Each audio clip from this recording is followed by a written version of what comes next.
Kepatuhan perpajakan merupakan bagian penting dari tata kelola organisasi yang transparan dan akuntabel. Bagi organisasi nirlaba maupun badan usaha, PPh Badan bukan sekedar kewajiban administrasi, tetapi juga mencerminkan kredibilitas lembaga di mata publik, auditor, dan donor maupun investor.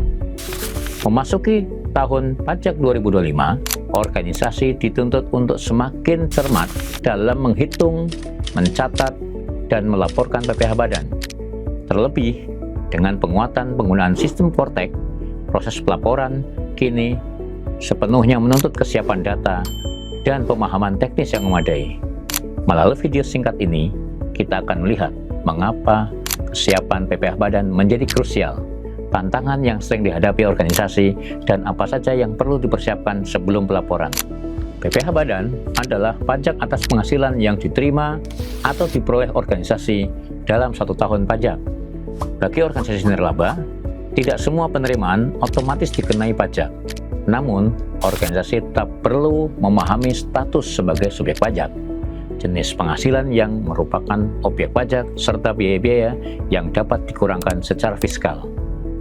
Kesalahan dalam memahami konsep dasar ini seringkali menyebabkan kekeliruan sejak tahap pencatatan keuangan.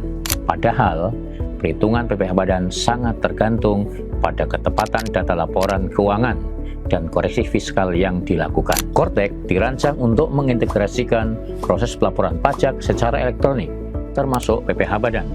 Dalam Kortek, organisasi tidak hanya melaporkan angka akhir pajak, tetapi juga menerjemahkan data keuangan ke dalam format fiskal yang sesuai, mulai dari penginputan data SPT tahunan, lampiran laporan keuangan, hingga kertas kerja fiskal berupa rekonsiliasi fiskal. Tanpa pemahaman alur PPh Badan yang utuh, proses ini sering menjadi tantangan tersendiri bagi pengelola keuangan organisasi. Disinilah kesiapan teknis menjadi kunci utama. Ada beberapa tantangan yang sering dihadapi organisasi dalam pengelolaan PPh Badan. Pertama, pemahaman penerimaan yang merupakan objek pajak dan bukan objek pajak. Demikian juga dengan pemahaman biaya yang boleh dikurangkan dan tidak boleh dikurangkan dalam laporan keuangan menurut fiskal. Kedua, ketidaksesuaian rekonsiliasi fiskal dari laporan keuangan komersial menjadi laporan keuangan menurut fiskal. Ketiga, kurangnya dokumentasi pendukung atas penghasilan dan biaya yang dilaporkan.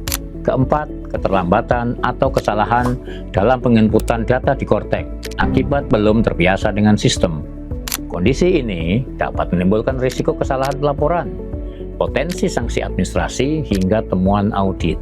Bagi organisasi masyarakat sipil, hal ini juga bisa berdampak pada kepercayaan donor. Kesalahan dalam pengelolaan PPh Badan tidak hanya berdampak pada pajak itu sendiri.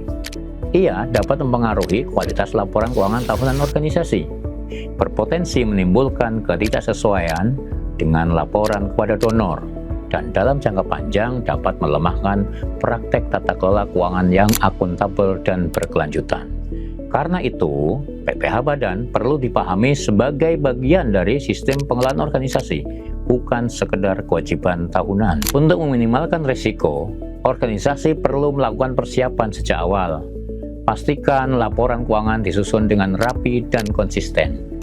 Identifikasi penghasilan dan biaya yang perlu dilakukan koreksi fiskal. Siapkan kertas kerja PPh Badan sebagai jembatan antara laporan keuangan dan laporan pajak. Dan pastikan tim memahami alur pelaporan PPh Badan di Kortek sebelum mendekati batas waktu pelaporan. PPh Badan bukan hanya soal angka pajak yang harus dibayar.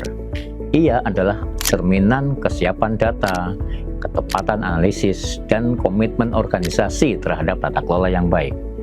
Semakin baik persiapannya, semakin kecil risikonya, dan semakin kuat fondasi keuangan organisasi.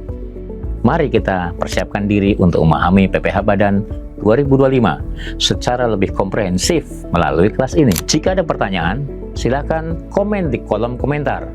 Jangan lupa like, subscribe, dan nyalakan loncengnya untuk mendapatkan notifikasi video terbaru Lingkar Madani. Sampai jumpa.